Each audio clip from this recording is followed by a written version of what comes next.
Across beds, hearts and bucks. This is BBC Three Counties Radio. The cost of Aylesbury Vale District Council fighting the high-speed rail link HS2 could reach more than £250,000 if councillors approve an increased spending plan. To date, the council has spent £150,000 challenging the scheme, but in July they'll decide on whether to spend a further £100,000. Earlier on this show, Councillor David Thompson from Aylesbury Vale District told me why it was important they kept up the fight against HS2. He said spending all this money is justified. I see this as an insurance policy. You take out insurance for when something happens that is going to be catastrophic or whatever it might be to the family or yourself. This is exactly the same. I see this as an investment that we actually are spending this money to ensure that we mitigate should this line go forward. I think it's quite a sensible thing to do. We have to try and do what's best for our residents so we achieve the best long-term benefit for our communities and the local environment. Tom Crane is a Buckinghamshire resident and from the group HS2 Action Alliance who are campaigning against the high-speed rail line. Tom, local residents are in a bit of a dilemma, aren't they? The council say they need to spend the money, but there's no guarantee it's going to have any effect.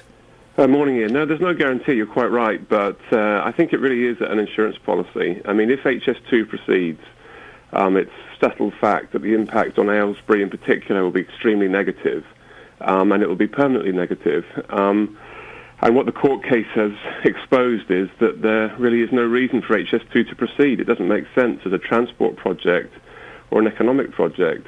So it's vital that we continue this fight and really push the government to think again. Is it not a fool's errand, Tom? They're not going to cancel HS2, are they?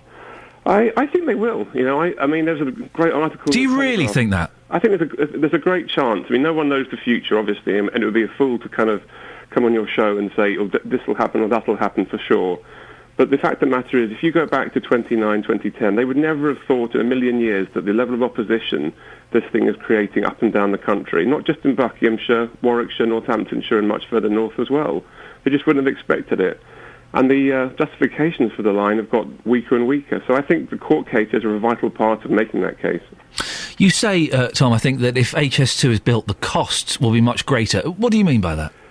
I think the costs have been underplayed to date, and I don't say that because we just think that. If you look at the recent example of Euston, where HS2 had to suddenly announce that all their plans for Euston had to be radically scaled back because they were 30 to 40% over budget.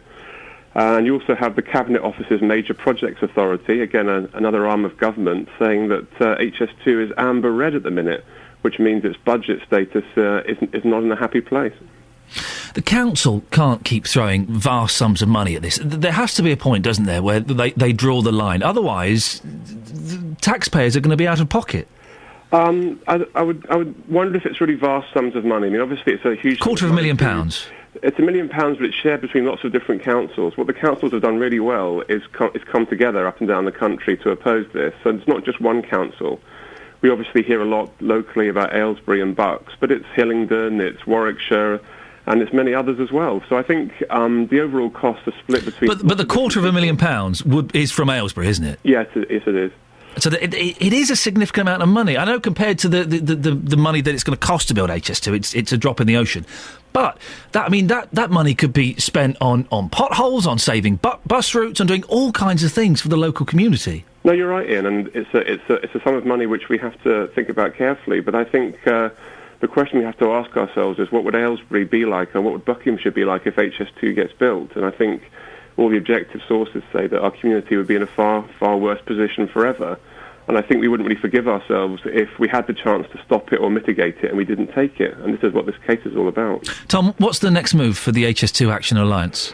Well, there's a paving bill next Wednesday, where the government are bringing HS2 onto the floor of the House of Commons. Our campaigning team have been on the ground in Westminster this week, and they'll be back next week. We are meeting with loads of MPs, particularly off-route MPs, and we hope for some kind of rebellion, hopefully. We don't think the government will lose the vote, but we think we'll have a nice number of MPs that are showing their opposition to the plans.